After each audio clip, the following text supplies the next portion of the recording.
investasi dari 3 sumber yang masih bisa bermanfaat. Apa itu? Salah satunya adalah anak soleh yang mau mendoakan. Jadi nanti kita mungkin tidak akan masuk surga, mungkin tidak akan masuk surga dengan ibadah kita. Kita tahu sendirilah sholat kita. Kita tahu sendiri mungkin nggak pernah bangun malam, mungkin kita jarang puasa sunnah. Tapi kita bisa masuk surga dengan anak kita. Bapak ibu sibuk, bapak kerja, ibu kerja, nggak sempat kadang-kadang, nggak sempat ibadah, nggak sempat baca Quran. Tapi ibu ngantar anak ke Al-Mukhlisin, di sini diajarkan ngaji. Bapak nggak pernah baca Quran, tapi bapak pahala Quran, ibu dapat pahala Quran. Satu huruf yang dibaca oleh anak nilainya 10. Sering dibaca oleh anak, pahala masuk ke anak, sering juga masuk ke bapak ibu. Kayak deposito gitu, sering masuk ke amal kita. Dari mana ini? Dilakukan oleh anak. Maka ketika kita sudah meninggal, sudah menjadi santapan cacing tanah di dalam tanah, amal kita nggak terputus. Kenapa? Masih Rabbil firli wali walidayya. Masih ada anak yang mendoakan kita.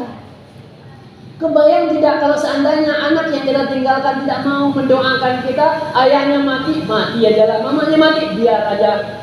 Kenapa? Ada mama sibuk cerewet jadi ini. Kita dipanggil mama yang paling cerewet. Maka berhati-hatilah kalau mama udah nggak cerewet lagi. Mama yang jadi mama syaratnya maaf cerewet. Harus proaktif dengan kondisi si anak.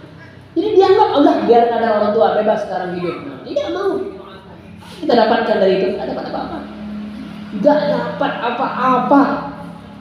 Banyak orang tua yang sedih. Kenapa? Anaknya nggak pandai mendoakannya. Hidupnya apa? Hidupnya sekarang hanya mencoreng nama orang tua. Nah bayangkan. Maka karena kita memahami anak ini adalah anugerah, maka kita akan jaga dengan mereka dengan baik. Seperti kita menyayangi diri kita sendiri, kita akan sayang kepada anak kita.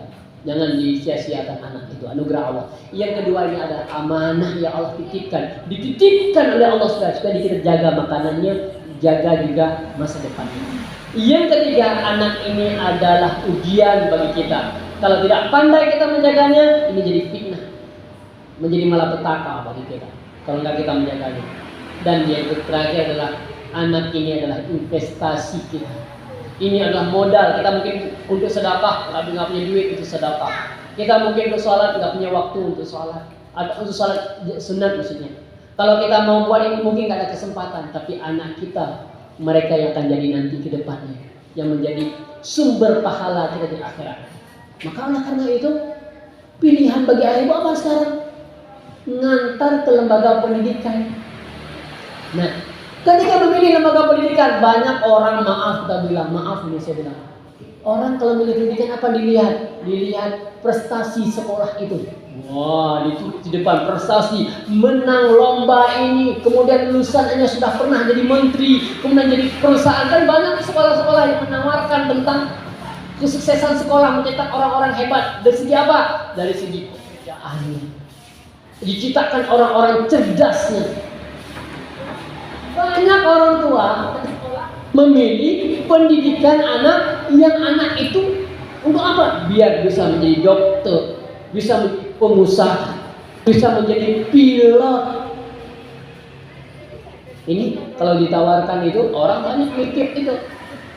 Tapi ada nggak lembaga pendidikan yang mengatakan di sini kami tidak mencetak menjadi pilot, kami di sini tidak mencetak menjadi dokter, kami tidak mencetak menjadi pengusaha, kami tidak mencetak menjadi apa-apa, tapi saat ini kami mencetak menjadi anak soleh. Ada yang mau? Saya rasa Al-Mukhlisin dia hanya di sini menawarkan kami hanya mencetak anak-anak soleh. Ada bapak-bapak yang mau? Nggak mau karena nggak jadi dokter. Iya, saya bilang berapa orang yang mendaftar? Karena hari ini kita banyak orang tua cara menilai suatu materi. Kita mengukur suatu materi, mengukur kesuksesan anak itu bagus, berhasil kalau dia ranking 1, anak kita banyak bawa pulang piala, itu anak cerdas. Salah. Daniel Goleman, seorang penulis Amerika, dia membuat survei ternyata yang membuat anak itu sukses bukan kecerdasan intelektual, bukan pada angka-angka di ijazah. Orang berhasil itu bukan pada angka-angka di ijazah. Yang mempengaruhi angka-angka itu 20%.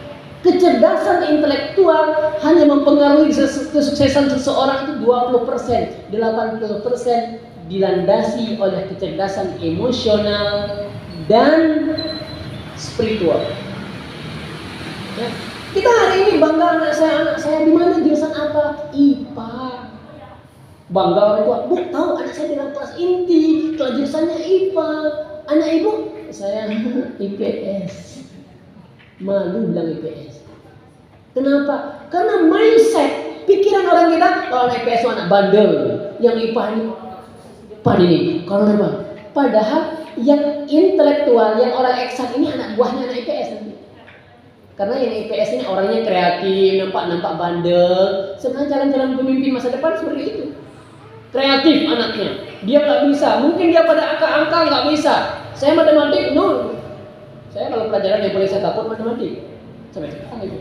Jujur saya bilang, karena saya nggak takut matematik, makanya saya belajar matematik supaya tidak ketinggalan kali. Nah, saya ingin mengatakan itu. Hasil penelitian ibu, kecerdasan ini nggak bisa dibentuk. Kecerdasan itu nggak bisa dibentuk karena anak cerdas ini sangat tergantung dari. Nah, ini hasil penelitian, minta maaf. Kecerdasan anak sangat dipengaruhi oleh tingkat IQ ibunya. Nah, ibunya. Kalau ibu anak, maaf ya, kalau anaknya nggak berprestasi, dasar bodoh, gitu kan? Berarti mamanya. Karena kecerdasan intelek IQ itu warisan. Bukan yang bisa dipelajari. Ibu kalau ada anak di sekolah, anak saya harus jadi pintar. Maaf ibu, kalau saya jadi guru sekolah, saya mundur diri ngomong. Karena kecerdasan ini adalah bawaan genetik, IQ. Dan tapi yang bisa diajarkan di sekolah, apa sebenarnya yang diajarkan di sekolah? Bukan IQ-nya, yang dikembangkan adalah aspek emosionalnya. Di peran sekolah itu hanya mengembangkan aspek kecerdasan emosional, tentang karakter gigi belajar, karena ada anak yang udah capek belajar cerdas. Tapi ada anak rasanya main-main aja di kelas, kenapa ketika ujian bisa jawab? Karena dia memang bawaan. Makanya karena itu para laki-laki itu cari, maaf kita bilang, ibu, calon-calon ibu yang cerdas. Tapi hari ini, maaf tadi udah bicara tentang strategi penghidupan Islam. Saya cuma mengatakan bahwa sekarang wanita dirusak. Wanita dirusak supaya tidak cerdas melalui maaf kadang-kadang ada anak-anak gadis kita itu mahasiswi itu sekali mengkonsumsikan makanan-makanan yang merusak pengawet terlalu tinggi. Kenapa? Yang nongkrong di makanan-makanan itu anak-anak gadis. Kenapa paling banyak? Ini kenapa kita survei. Rasulullah mengatakan inkahil walud dan waduda.